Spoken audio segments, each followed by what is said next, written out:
Welcome to the For Love and Money podcast, the show where business and social purpose meet to inspire a movement for positive change. Here's your host, Katherine Butler-Madden. My guest today is a strategist, reformer and changemaker whose work has helped reshape some of the world's most complex and contested industries, from mining and renewables to public policy, agriculture and pharmaceuticals. Katherine Teh is one of the world's foremost authorities on social license and legitimacy. For over 3 decades, she has worked at the intersection of sustainability, governance and public trust, bringing sharp clarity where others see only risk. Her ability to align fractured interests and rebuild trust has made her a trusted advisor on more than $200 billion in major projects around the globe. But Katherine's story begins far from the boardroom. Driven by an early ambition to become a war correspondent, she rose quickly through the ranks of journalism, becoming the youngest female A-graded journalist in Australian history. At 29, she led one of the country's most influential gender justice campaigns, mobilising over 1 million women to reframe gendered violence as a workplace safety issue. And that was more than 2 decades before the Me Too movement swept the world. Since then, she has led national and international public dialogue processes on polarising issues. She's designed innovative products and business models to solve systemic problems and helped industries navigate outrage, restore legitimacy and deliver long-term value. In 2002, she founded the world's first social license agency, developing a methodology that combines strategic foresight, stakeholder alignment, and social impact design to turn opposition into durable earned support. Today, as executive chair of Spectrum, Katherine leads a new kind of critical minerals company, one that does development differently. By partnering with Indigenous communities and applying consent-based models, she and her team are unlocking stranded assets, accelerating approvals, and creating nature-positive regional futures. Katherine is on a mission to transform not just who development is done with, but how it's done and what it leaves behind. She builds systems that restore legitimacy, resolve conflict, and demonstrate that ethical, inclusive development isn't a trade-off. It's the foundation for resilience and long-term success. She's an entrepreneur, an activist, a visionary, and a woman who's never waited for permission to lead. And I cannot wait to get into this interview. And I feel like this interview could be a series, but we have one episode. Please join me in welcoming Katherine Teh. Katherine, welcome to the For Love and Money podcast. Thank you so much. That's great. I really appreciate the time to delve into these topics. It's so important. And I appreciate your time coming on this podcast, and I know our listeners are just going to get so much out of this. So let's kick off with the big question. What is your view? Is there a role for love in business? I absolutely think there is, and it's not the sort of saccharine tipping of your hat to why all of us should be cuddling around the fireplace in kumbaya sort of love, which sometimes business people dismiss when they think of that idea, because they're trained to imagine that there's an objective set of ways to make good business decisions. But the way I think about love is that there is a fundamental humanity that we are in and our businesses reflect. So as values change and communities change, our businesses should be changing to reflect those expectations, products, models, ways of doing things.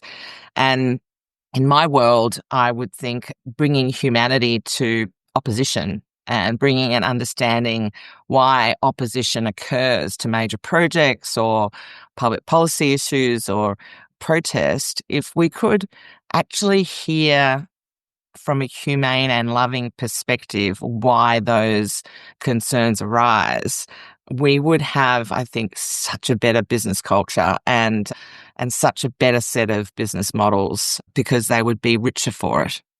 I love that. Bringing humanity to opposition. And it goes to one of your areas in your career, which is that whole empathy training, isn't it? It's like to bring humanity into opposition, you need to be able to have humanity. You need to be able to have empathy. Yes. And I think that I find when you go into the middle of a crisis of any sort, that not only is the community up in arms and outraged, but so are the people inside the companies or the sectors. They are also up in arms and outraged. So you get this dynamic where two parties at each other's throats, and we can come in and seek to resolve and address issues in a way that can actually turn things around into being a win-win for everyone. But it's easier when you're not triggered by the circumstances. So it is fundamentally human to get angry, and it's fundamentally human to want to see a genuine resolution of an issue. So it's kind of, how do we track that? How do we create capacity inside our cultures and our leaders to do it? And if not, at least acknowledge where we need to bring another party in, because we are too stuck in our own perspective about why the other is wrong and why we are right. And we seem to be living in a time where there is this convected outrage often, and it is being manipulated by certain forces to create that division and strip away the humanity and the empathy, and really kind of just sort of lodge people into their positions, which must make that so hard to bridge the gap. Yeah, I mean, it's a fascinating thing to sort of see how Neil Postman's forecasts actually came to be. He did say, don't ever think of any technology as morally neutral, because he looked at the Jefferson debates and what that enabled in our democracies for the genuine engagement and discussion of different perspectives. And he tracked different media through from radio to television and said, look at what the soundbite is doing to the way we construct and think of difference. It's easy for us now to shut off a different perspective. We're not necessarily leaning into, well, how is it that I've come to that view, and why is it that others think quite differently? I'm not engaged as a society in really teaching people that that's an important thing to do, because there is value in the other perspective. Neil Postman, did you say? Yeah, Neil Postman wrote a seminal book called Amusing Ourselves to Death, which has influenced so much of my thinking around how you create platforms for resolution of significant differences, and why it's so important to do that, to keep on iterating for platforms that will allow us to have these very important discussions. If we believe in democracy, then the richness of difference should be something we celebrate, not shut down. Yes. We'll include a link to his book in the show notes. Thank you for sharing that.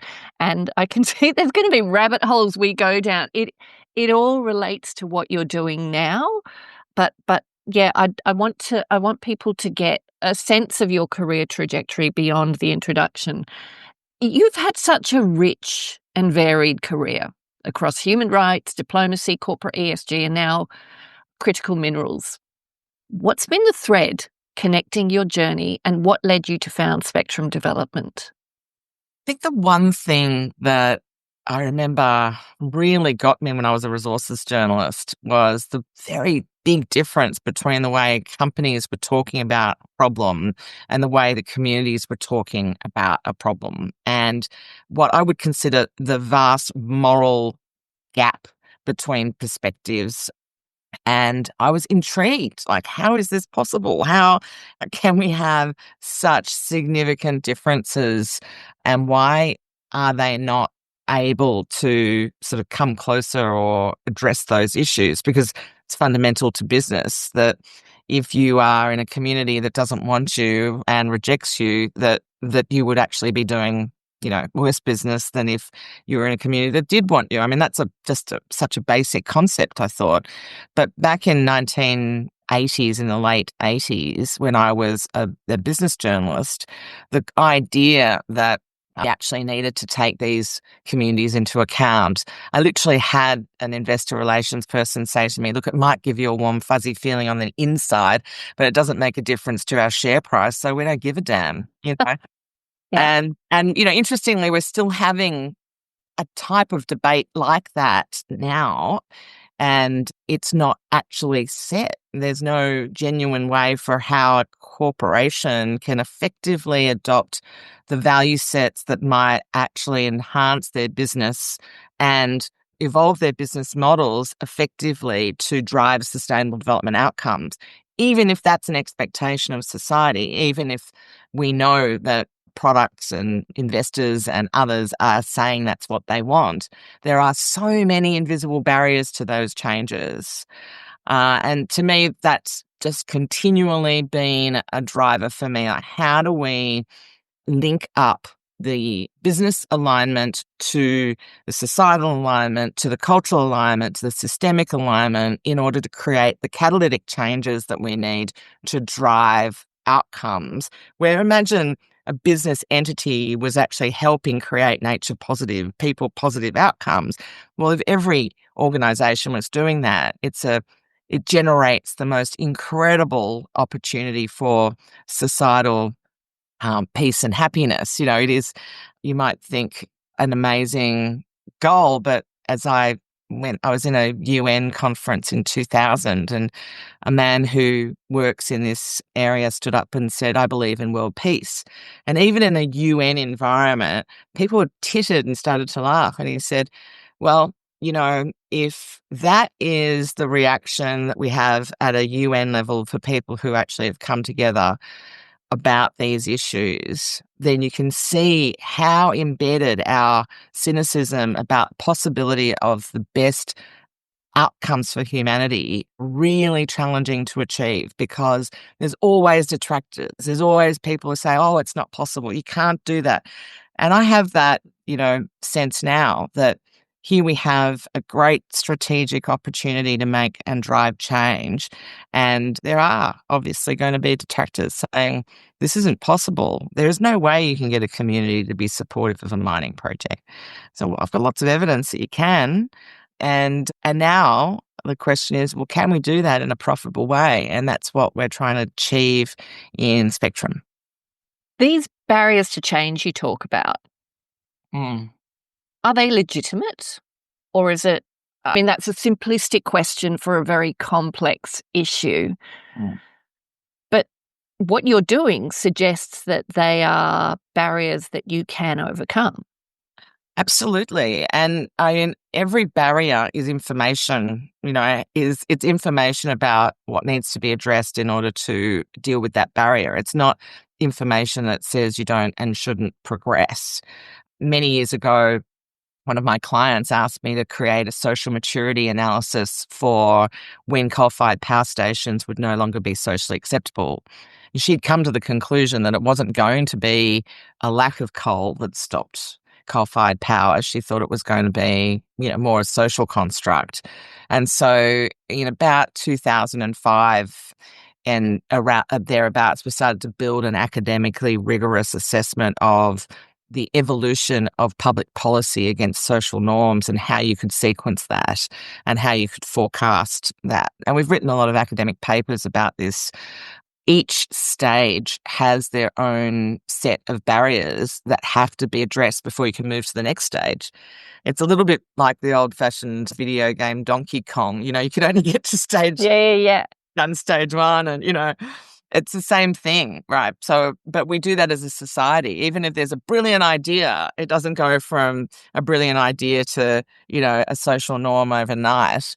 It has to go through these stages. So we verified over decades now that there are these stages, and the question is, what are the things that propel us to decide that we want to go to the next stage and the next and the next, and that we want to create businesses that actually drive better societal outcomes, that we want businesses that create better environmental outcomes. Now, there is a huge movement of people that want that.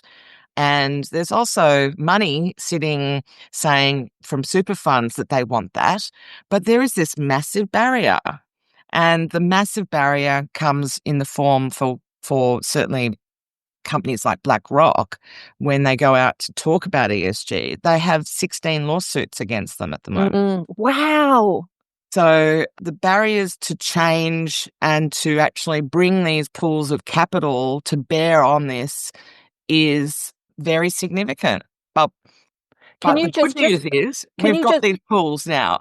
That's the good news. Yeah, okay, brilliant. But can you just explain to some listeners who might not be aware of BlackRock and the position they took, why they have those 16 lawsuits against them? Yes, well, I mean, so BlackRock was seen as a leader in relation to ESG and net zero. There was a lot of, in fact, leading statements that their managing director made.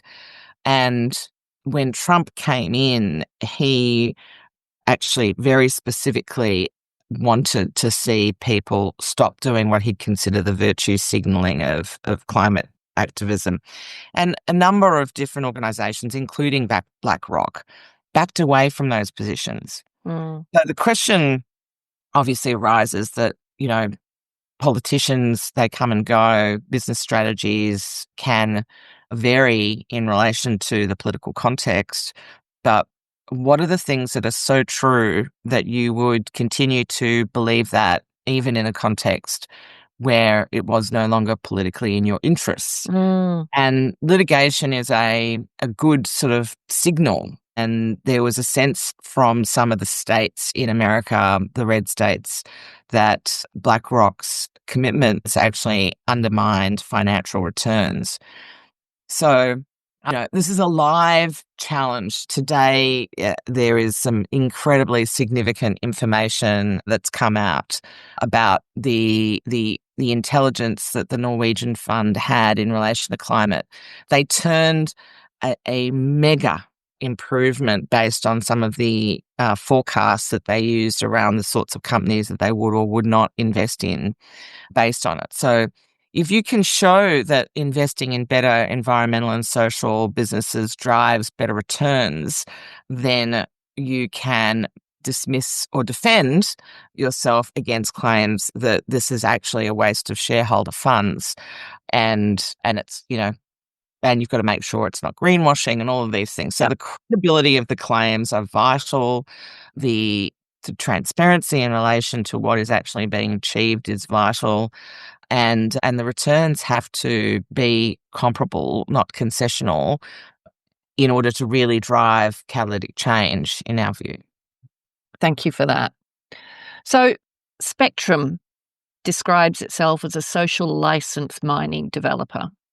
Yeah. For listeners who might be unfamiliar with that term, what does it mean and why is it essential to the net zero transition? Yeah, so social license was evolved out of the mining industry in about the early 90s because complying to the laws was no longer a forecast of whether you could or could not remain commercially viable, because there was a possibility that you could meet compliant requirements on noise or the environment and actually still be challenged by protesters and blockades and activism. And it came to be coined to try and describe what are the sets of societal expectations beyond the regulatory that needed to be embedded in the business approach in order to mitigate the commercial threats. And, one of the great little examples that really stuck out to me was one where a gold mining company came to me saying, "We have been told we can no longer be any louder than a hairdryer." And this is clearly way beyond the compliance requirements that they built their plant on. And there was no way they could run the plant that quietly. So based on the fact that they can't retrofit it to make it quieter than a hairdryer, and they wanted to be able to operate, and this would actually stop them from being able to operate. What was their solution? And so we went and had a talk to the concerned communities, and noise was one thing. That was the presenting issue. But the underlying issue was how the company dealt with the threat of noise being challenged, right? So instead of really listening to the community and trying to work out how to address the issues, they hired a bunch of community relations people that some of the community is described as a mix between a Mormon and a Hell's Angel. And I said, what does that equal? And I said, somebody that knocks on your door and tells you to bleep, bleep off. And I thought, well, okay, so I love that. it feels like, you're not being heard, they're not responding to your concerns, and what have you done? You've escalated it to the point where they now no longer have a regulatory right to operate. And now they're listening. So now it's a question of what can we do about it? Well, obviously it's cultural change, it's the way they deal with the concerns, it's coming to address the outrage of the community and actually starting to operate in quite a different way and having the right to do that. You have to build in totally different governance and accountability systems. And, based on that, ideally, what the company could or should have done then is change their model fundamentally thereafter. And, the industry has known about these issues. It's been the number one risk of mining industry, the approval timeframes for major projects, which is a great insight into how significant this social license issue is, has extended so much that in Australia it's somewhere between 16 to 20 years to get an approval. Wow. America, it's on average 29 years. Oh my God. And the reason why this is so vital for the net zero transition is if you look at America, Canada, and Australia combined, the number of major mines that have gone from being discovered to approved and constructed to operate in a 21-year period for all three countries is 25. Oh, wow. Okay.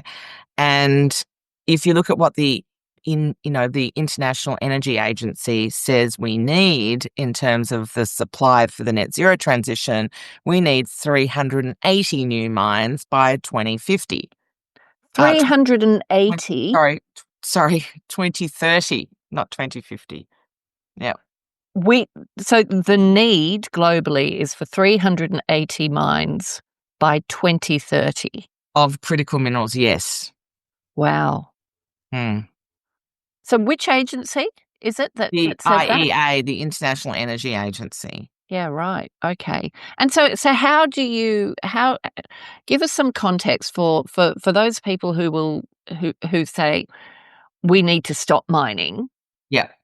Can you give some context there in terms of the need versus the need to stop because of climate change? Yeah. I mean, there are some people that are doing work on trying to drive for a post-consumer metal recycling industry, which I absolutely support. And recently on a critical minerals delegation to America, there were a couple of those on our delegation, and they're brilliant what they're doing. But the post-consumer recycling is just tiny compared to what's required. And while those efforts can continue to be invested in, the scale of the supply required is, dramatically bigger. And right now, critical minerals is mostly controlled by China. And they declared, earlier this year on the front page of the New York Times that the defense of America was in the hands of the Chinese because they just switched off 4 of those critical minerals and stopped the American net zero transition as well as their ability to defend themselves. Wow. In one reaction to a tariff issue, Wow. So there are, significant implications because net zero and defence are now so closely aligned in a way that we had not foreseen maybe, say, 30 years ago. But over time, these two things have sort of come together. And as a result, we now have to sort of think through these two lenses. What is in our interests is to advance our net zero position as quickly as possible. What is in our best interests is to be able to defend ourselves and to have supply chains of critical minerals and processing of those critical minerals to be done effectively within the allies. Yeah, okay. So I reckon there would be a lot of people like me who, have this view of the mining industry, but don't have that insight as to why it's important for the net zero transition. Mm. Can you sort of give us some context there? Like, what are the critical minerals that are critical for that Yeah, transition? yeah. I mean, so the think the kinds of things are rare earths, cobalt, graphite, nickel, copper. So think about things that help transmit energy, Yeah, and then think about, how important the transmission of energy is for a net zero transition, basically. I think that's the simplest way of thinking yeah, about it. So therefore, different countries do have different critical minerals listed. So America, for example, has a very significant agenda called the National Energy Dominance Council, and it's got a range of aspects around how they're going to drive their critical minerals and energy solutions. And Australia has a critical minerals policy, and we have more critical minerals than the US does. So, there's a huge opportunity for us to be linking into like a net zero tariff arrangement between us and America so that we can be, you know, going into and supporting their supply chains.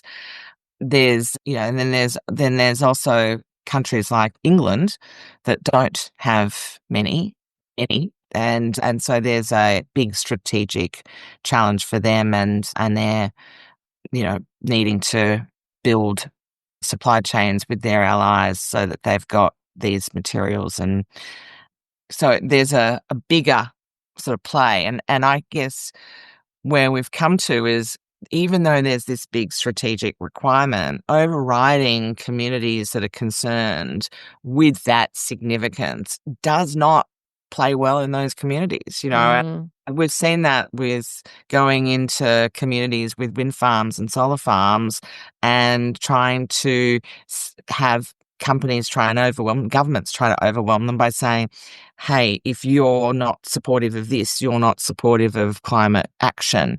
And that gets their goat even more. combative approach. Yeah, well, Absolutely. it's kind of pushing one down in order to push yourself up. It's not really dealing with the concerns they're raising.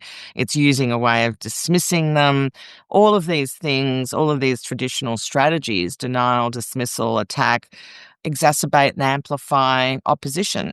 So, if we're in a democratic country and we value those ability for us to be heard and engaged with, then we need companies and governments that are capable of doing that more and more effectively. And that is what we're trying to do with Spectrum, is prove up that model. It's not a lack of ability to deal with people. It's a lack of skill, business model, structure, systems, and governance. It's a lack of a coherent response to the concerns. Mm. Enjoying the podcast? If you're looking for more inspiration, head to our website, thecauseeffect.com.au, for more resources on how you can start using your business as a force for good. Or buy the For Love and Money book. Every copy sold allows us to protect 1 square metre of rainforest.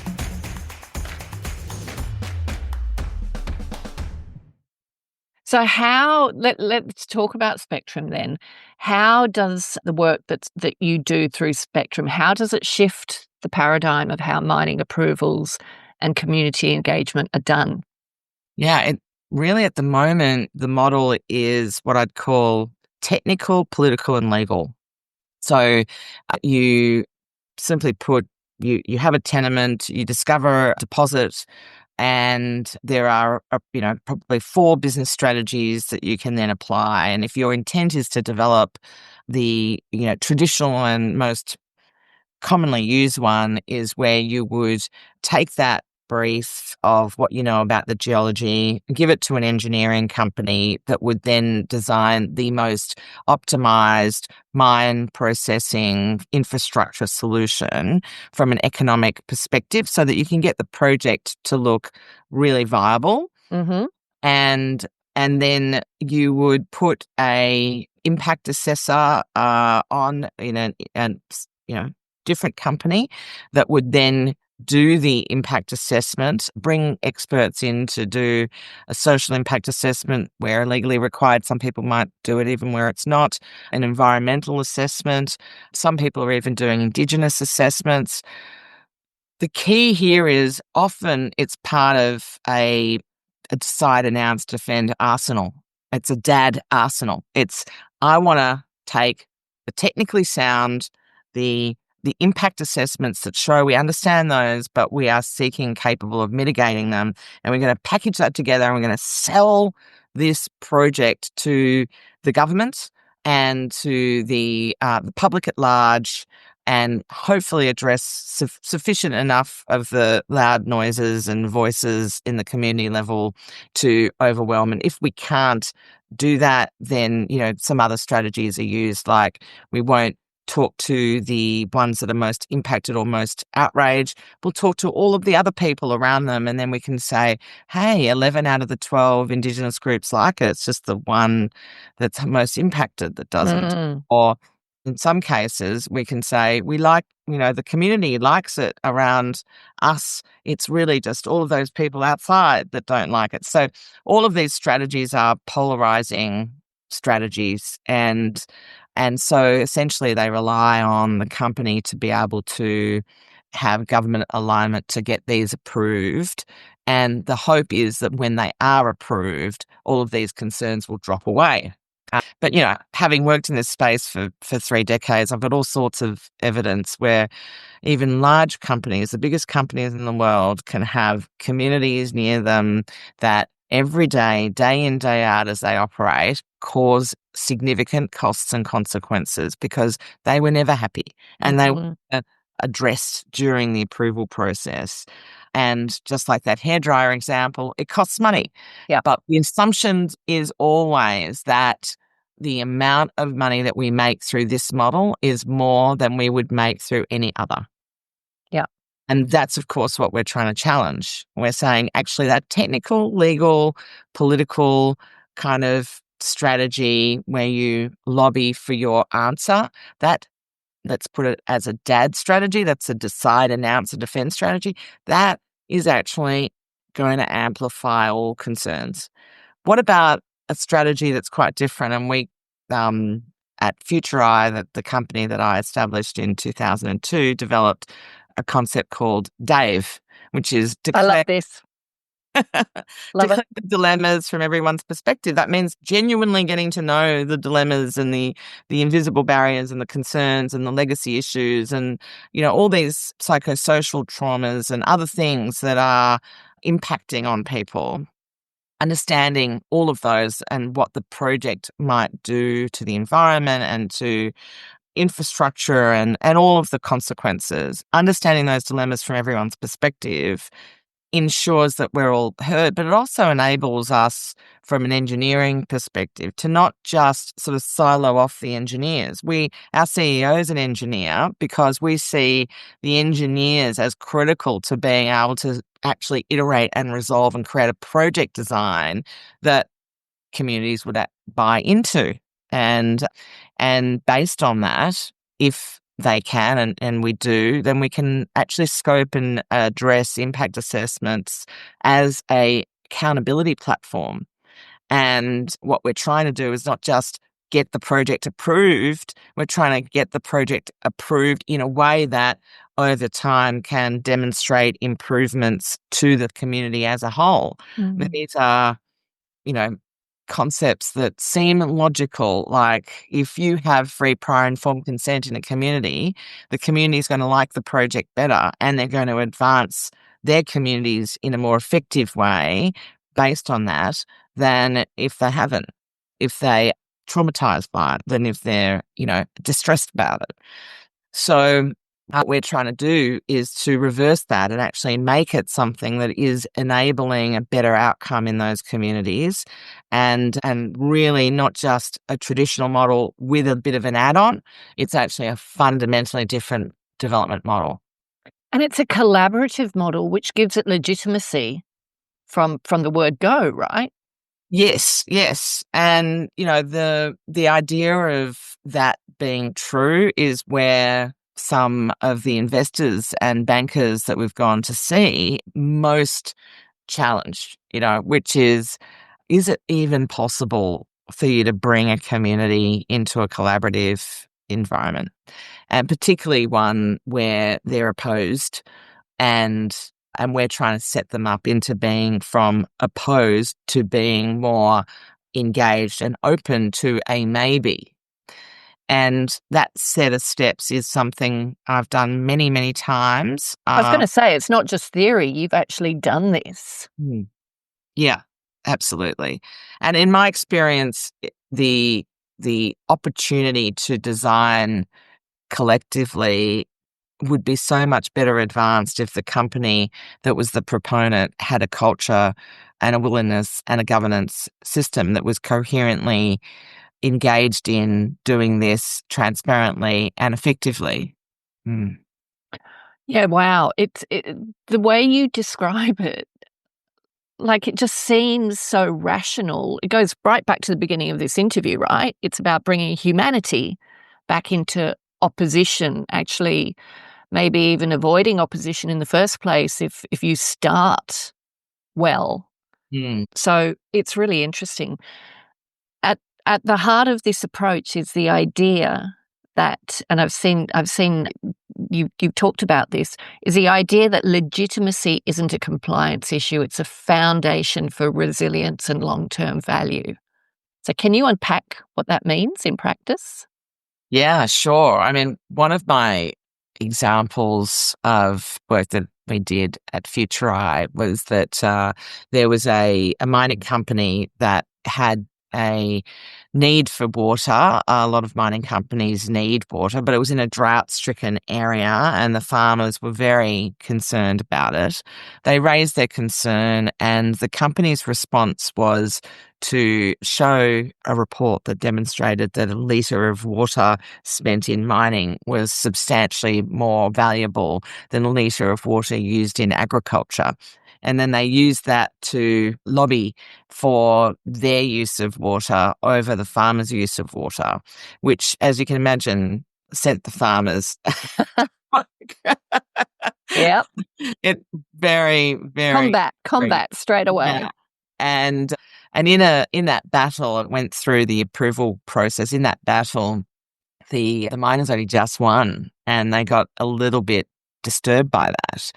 And we were brought in to say, how do we actually make sure that when we do the next approval, we don't just almost lose the ability to actually advance our project? And when we analysed it from an outrage point of view, one of the most obvious things to do was to change their attitude and approach to water and water stewardship.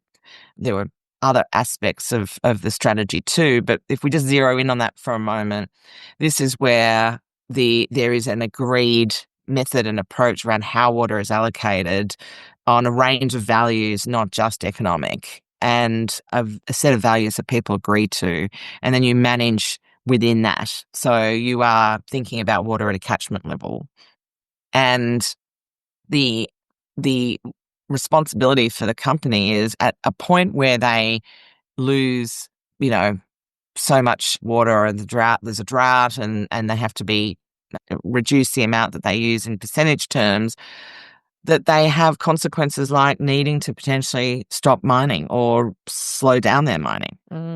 And generally in a mining company, that would not be something people would be willing to do. But in this case, we said, well, unless you actually commit to that, this will just be seen as a farce. So what are you really willing to commit to? Now, this is where, the rubber hits the road. So they decided that's what they would do. There was a drought. They did have to step down their water use. They did announce that to the farmers first, because this was the agreement around, engaging first before going out publicly, that they would be stepping down their production. Mm-hmm. And the farmers went behind their back to the politicians and the media, calling for the miners to get additional water resources so that they could continue to operate. Wow. Wow. There you go. Yeah, that's resilience, right? Yeah. Okay, you have just demonstrated to me that you are serious, and I know the consequences of you doing that is so important. And I am so moved by that. I'm actually going to act in your interests. That's resilience. That's resilience, and that's really the power of we over me. Taking a we approach, the community as a whole over it's all about what I want Yes. for my company. Amazing. Amazing. I want to go back to Indigenous communities because you said that mining could be a powerful force for Indigenous communities if it didn't divide them. Yes, absolutely. What's Well, neat? Go on. Oh, well, so I was just going to say that 60% of critical minerals are on Indigenous land and not being developed. 70% of our critical minerals in Australia have not been developed. And there are a range of reasons why the traditional mining models and financing models aren't working in there, because you can imagine in a large multi-billion, trillion-dollar mine, you can take 29 years and, be opposed. And one particular mine that I'm thinking of, they've spent $2 billion over 29 years and they're in the Supreme Court. So with Indigenous communities and, in a critical minerals context, you can't really spend that time and money because these are much smaller deposits on the whole, and therefore to be able to afford their infrastructure and the investment in them, these timeframes need to be shorter because, long timeframes cost money. And so shorter timeframes, more discrete, they've got to be able to deliver returns in a much shorter time. So therefore, the challenge in critical minerals is quite different. And if we think about Indigenous lands, then and if we were able to get this model right, then there's a possibility that you could actually triple the net present value of a deposit by tighter timeframes if they were done in a legitimate way. So they could release a lot of wealth creation opportunities for Indigenous communities if we were to together agree that that's the model that we want to actually develop and deliver together. And we're clearly arguing that free, prior, informed consent and will lead to better socioeconomic outcomes as well. So not only will they be able to get a share of the project, but also hopefully a much better socioeconomic result because they're participant in it in a very different way. Yeah. And have you managed to develop these outcomes with Indigenous communities for your clients through FutureIR in the past? Yes, in the past, we have not been able to change the business model. That is why we're doing Spectrum. So the traditional business model is to try and have the least possible cost, and most mining companies haven't done this upfront legitimacy creation in the way that we've described. And while some have, like in Canada, for instance, under the laws, they've been required to, the tribal councils report that the companies don't have the culture and the capacity to actually deliver on the written black and white word. So the intent and the spirit are not being delivered. And so they get challenged. Yep. Yep. And then they blame the Indigenous community. So if I were to simplify this down for me and listeners, the traditional model, I mean, the traditional model back then was really mining without protest. You know, years, decades ago, where mining was able to operate without fear of these legal claims, I guess. Would it be fair to say that some mining companies are still in a little bit of that mindset because, you know, that they were able to get their profit from that approach, and yet they're now dealing with a very different reality where they're getting tied up in litigation, but they're still trying to ram through that old model approach? Yeah, I mean, I've just come back from the US where there has been a very significant commitment from the Trump administration to shorten the approval timeframes to get these projects up because they've heard companies are saying it's the timeframe. Yeah.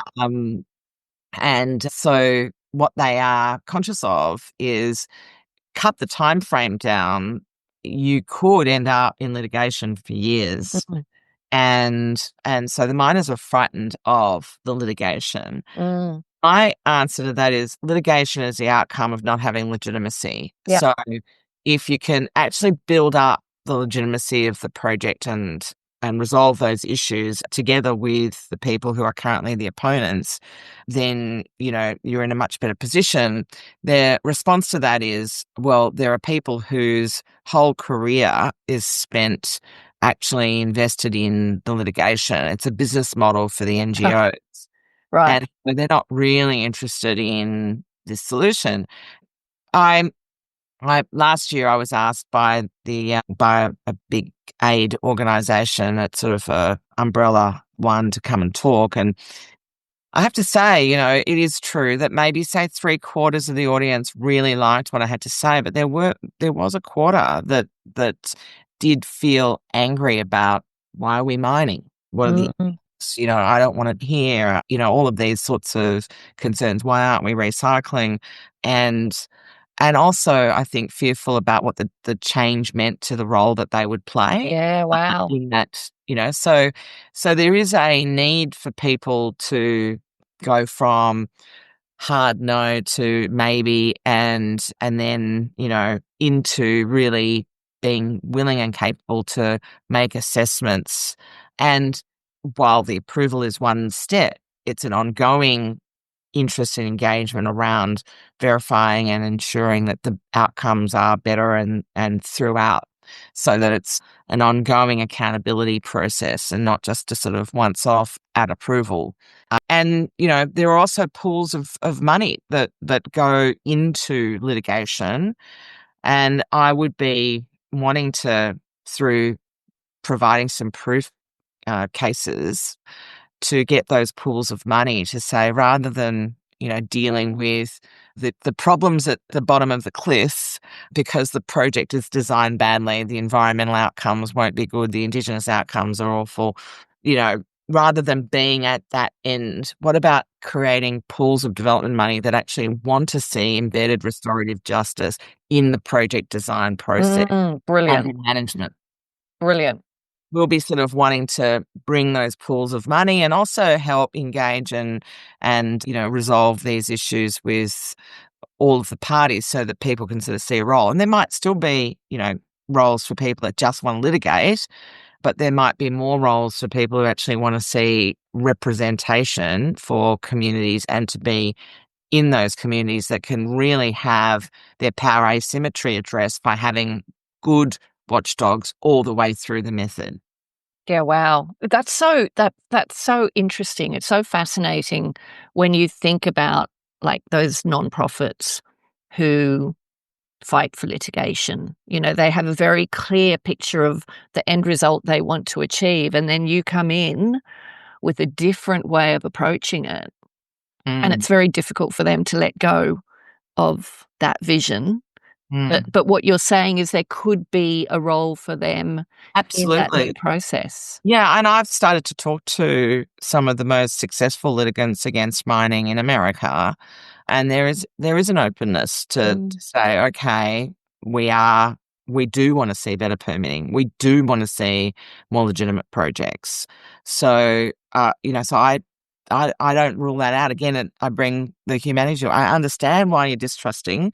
I understand why you think it's not possible. But, bring that same rigor to this earlier in the stage, because we as proponents would want you to participate in challenging us then at the front end and see if we can, utilize those insights into making better project designs that don't actually end up in litigation. But of course, if we're not capable of doing that, then, litigate. Absolutely. But meanwhile, Part of the solution. be part of the solution. Yes. So you've talked about developing new pools of development capital to shape ethical future fit projects rather than just the litigation side. What would it take to build that movement, and who needs to be part of it? Oh, well, I think your audience.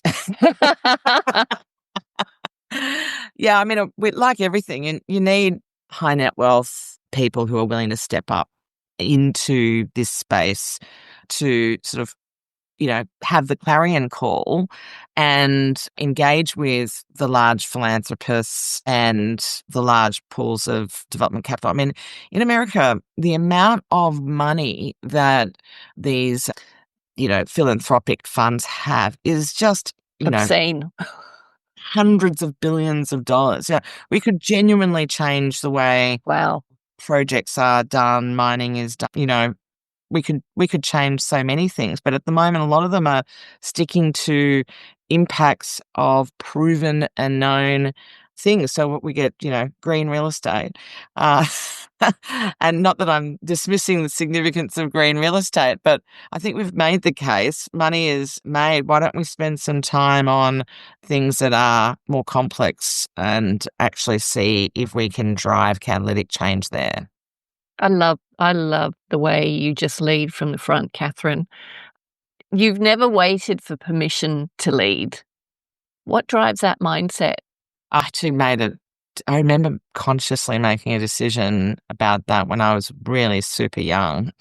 I was like 5 when I first started to think like that, because I had all sorts of challenges as a child. I'm bicultural. I'm half Chinese Malaysian. My dad's ethnically Chinese, but born in Malaysia, and my mother's Australian, and my sister was born deaf. Wow. And we moved from, I was born in Australia, we moved to Malaysia, and then we moved back to Australia for my sister's education. And very early on, this kind of set of challenges around how you can see the world and how the world operates in these multiple layers, and where really quite different outcomes possible depending on, who you are in which community. That really sort of hits me hard from a human rights perspective. I mean, it translates to the concepts of human rights, but they're really about humanity. Why is it that my sister, for example, would only be able to be educated based on how much hearing she had, and given she was totally deaf, she couldn't be educated beyond primary school according to what was then education policy in Victoria? Those sorts of things really shaped my understanding that as participants in our community, we can and do define what is an acceptable way for our society to operate. And that each one of us has incredible power to do so. My mother challenged the education system for deaf people, and she brought in education for people that were profoundly deaf and totally deaf, like my sister. And my grandmother also made significant social change based on the challenges she was confronted with. And when I was sexually harassed in a mining company, I decided, well, I better make some changes based on the challenges that are confronting me, and then, worked together with others to do so. I think that idea that we can, thrive and change outcomes in society was embedded in me from a very early age, and through generations of social change agents in my own family, felt like there was a responsibility to do so. That's so interesting.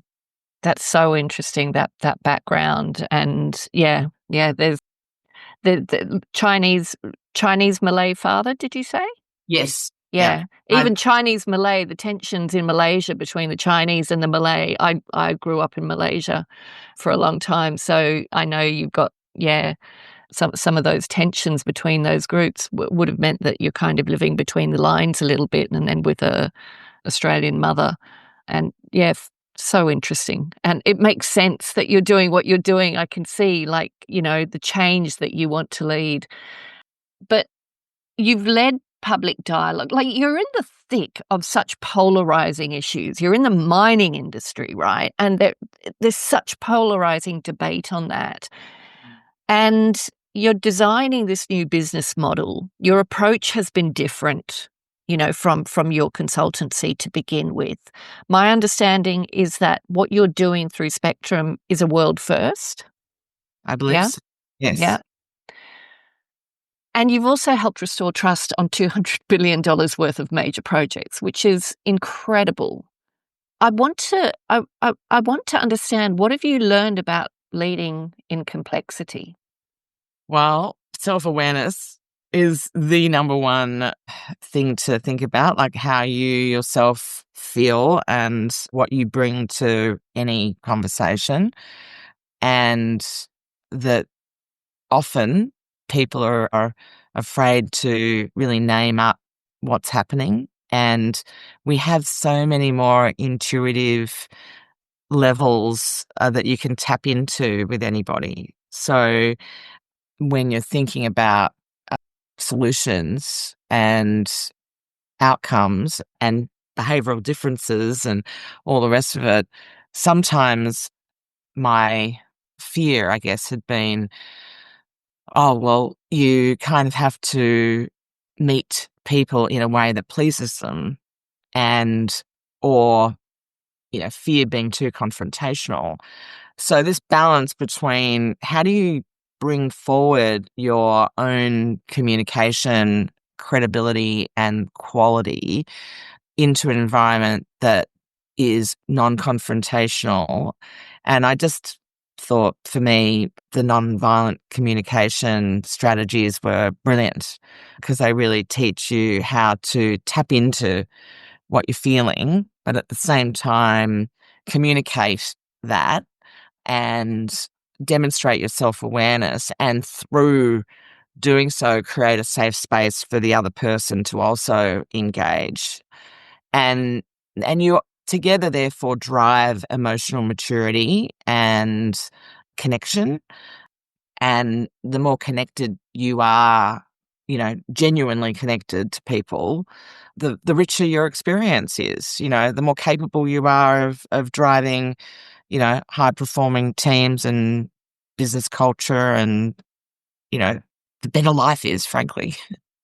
I imagine you must have a model for this, from self-awareness to safe space to emotional maturity and connection. It just seems to flow so rationally. Yeah, I know. You can see that I've spent a lot of time taking things that, a lot of people have thought of as, irrational protest, irrational angry people, irrational. And I just go, well, actually, it's not irrational. There's a logic to it. And I mean, I used to do that myself all the way through my youth, just thinking about how the world worked and how you apply things and see things. And I was very exercised by all of that. And my mother would have lots of people in the parent group that she founded and drove in relation to better education for disabled people. And so I sort of saw that around me. But in my, I guess, what was it, early mid-20s, I met a very influential person in my life, Dr. Peter Sandman, who had codified this concept of risk in two parts: a hazard, the technical aspect, and outrage, the emotional or intuitive aspect. And he had 12 factors that drove the intuitive aspect. And he'd shown that these two parts were barely correlated. And of course, all companies really pay attention to what they see as the technically sound, rational, and ignore the aspects that are the emotionally grounded truth about how communities and people think. And so there's this real blind spot. And so I met him and worked with him in one of the mining companies that I worked at. And then after that, after I actually called him after I was sexually harassed and said, "Oh, you can't believe what happened. This is what's happened. This man has threatened me to ruin my career if I don't have sex with him." And Peter said, "Oh, some people are idiots. I've actually been wanting to talk to you, Katherine, about coming to be the CEO of a company that I've founded with a risk engineering organization, and we'd like you to be the CEO." And I just said, Wow. I didn't even know, what does that mean? How do you run a company? I don't know. Yes. I said, yes, good. Let's do that.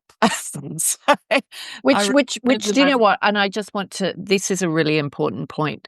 In the work I do with clients, we always start with who. Mm.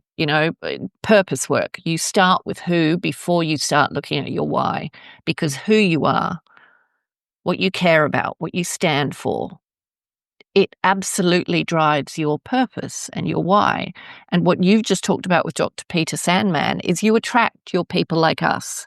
You attract people who share, a similar narrative. And when you do attract those people, yes is the easiest answer to anything.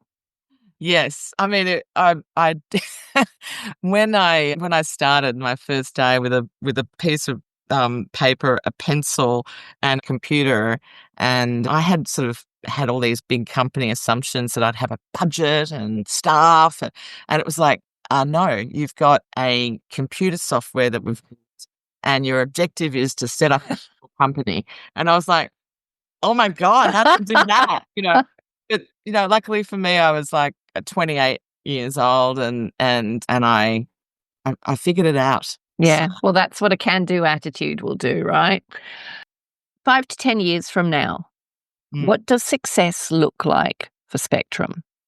Well, we have a brilliant 10 years ahead of us. Our goal eventually would be that we are managing these large pools of development capital so that we can identify, target, and become the permitting machine to legitimately resolve these conflicts and get these projects into production. And ideally, within 10 years, we would have sufficient capital that we could ourselves be not just a permitting co-developer, but an actual developer miner. Oh, wow. Oh, wow, that's amazing. And how do you then measure both social and business impact for love and money? Well, our methodology called development by consent is measuring love and money all the way through, although we're not calling it love, we're calling it social consent or Yeah. legitimacy. We are actually assessing that at every stage. So it's a combined analysis. It's not purely a financial analysis where we're then adding the environmental and social as the minimized cost to, get the project across the line. We are actually designing a holistic solution. Yeah, wow. Amazing. Katherine, this has been just such a fascinating conversation for me and just so inspiring, like to see you lead, where others haven't, and to just, make that decision to create something that has not been it's not been seen, it's not been considered. And when you talk about it, it blows my mind to think that it hasn't, this is not how we're doing things. It's crazy. But I love the courage of people like you who go, I see this, I can feel it. This is how we need to do it. And it's not happening. I can't see anybody else doing it. So that's what we're going to do. So I'd like you to close out the show Actually, no, I won't say that because I want to open up the opportunity for you to share anything else. But I do want you to share with us, what is the legacy you hope that Spectrum and also your broader life's work will leave behind? I really want a demonstration through Spectrum that engaging and resolving issues as a capability in our own companies, but in our societies, can create richer and more effective businesses and communities. That, we shouldn't be afraid of different perspectives, and we should actually be wanting to engage with that because, more broadly, other than demonstrating through unlocking a lot of wealth in Indigenous communities, I would hope that we can also show that resolving problems is actually better for us as a society, and that there is a fundamental reason why democracy could be and should be the best way for us together as human beings to operate, and that we should be making that better and richer and more effective because it's vital to how we feel as well as the kind of environments that we produce and the sort of relationship we have with nature. Bringing more humanity into opposition, into business as a whole, really, isn't it? Yes, and how business operates in public policy sense in terms of relationship to government as well. Yeah, brilliant, brilliant. I love that. Thank you so much. I'd like to open up some space if there is anything else you would like to share with our listeners. Yeah, I think I just want to tell a story about a man who I met through this work and just sort of bring alive what it felt like for him. His name was Ted Kittle, and he, when I met him, ran a very effective anti-company organization in a company that he had worked with for more than 25 years. And he was a very proud man who actually would often say, I actually love this company. And yet people treated his opposition as a demonstration of threat to the company and would spit at him on the street and attack him, even try and punch him in a pub one day. He was treated, and so were the other people in the group, as the enemy of the company, and it was a company town.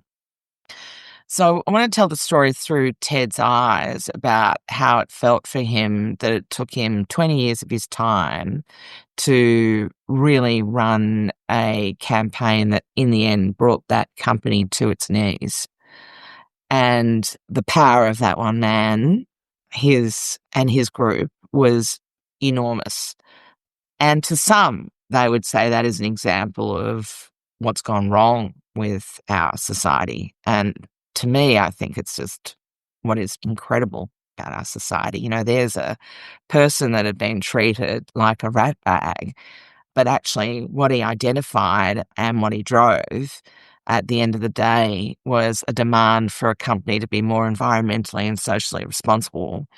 And by listening to the concerns that he had and addressing those concerns, we eventually were able to create a governance system inside the company that kept on producing better environmental and social results, to the point where no longer did the people inside the organization feel like this was a threat, but this was actually something that helped them feel more connected to the company and more committed to the environment and to society. And you saw a huge increase in internal productivity because of it.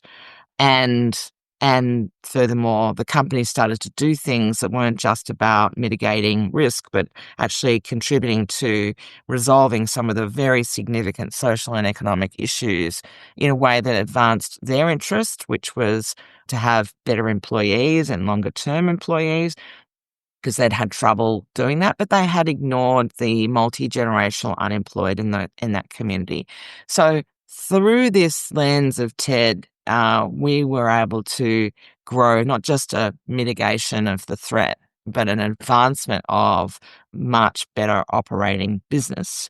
And Ted ended up actually deciding to shut down his activist group and and declaring publicly on national radio that the company was now the most socially and environmentally responsible company in the world.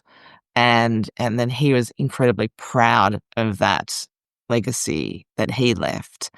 And I was incredibly proud of being able to be part of that process. And so for me, that story tells me if I was thinking as a board member or as an investor into a company, if there was a company attitude that said those people actually to be dismissed and denied or attacked or overwhelmed, I would say we're investing in the wrong company. And if we were governing and still thinking that that was an effective strategy at getting the project up or the process resolved, I would hope that more and more board directors would say, actually, there's something amiss here in terms of the cultural strategy and the solution set, because it's not a fit to the democratic future of this nation or this world. This is actually going to cost us, and it's going to cost the community. And so we better start to think differently about what is a solution here. That's such a powerful story, and I think it brings to life everything that we've talked about and what you're doing. And I can't imagine anybody could not see the absolute value in that approach. Thank you so much for sharing that story. Thank you so much for taking the time to come on the For Love and Money podcast. And I can't wait to see, the journey of Spectrum development. And maybe you can come back in a couple of years' time and tell us where you're at. Yeah, love to. Thank you so much. Really enjoyed it. Thanks.